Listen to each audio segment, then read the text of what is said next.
الحبايب طيبين يا ناس، ان شاء الله بخير واموركم وصحتكم.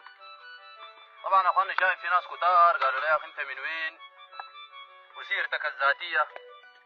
انا والله اسمي يا اخي محمد عز الدين محمد ابو حليمه، من الدامر نهر عبره، قريه وز الحلق.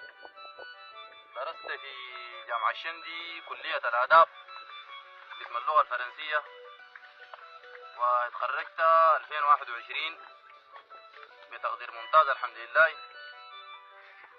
ما لمينا في اي وظيفه،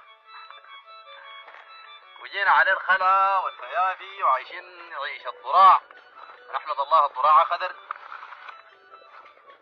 والمهم وهكذا زي ما بقولوا السيرة الذاتية ذاتها ندي كلها باللغة الفرنسية. قالوا moi je m'appelle محمد عز الدين، je suis soudanais, j'ai 20 ans, j'habite dans un petit village qui s'appelle Gouz al-Halak. Heureusement, j'ai terminé mes études à l'université de Chendi, faculté des lettres, département de français, l'an dernier. Et malheureusement, je ne trouve pas aucun travail par le diplôme en raison de la situation au Soudan.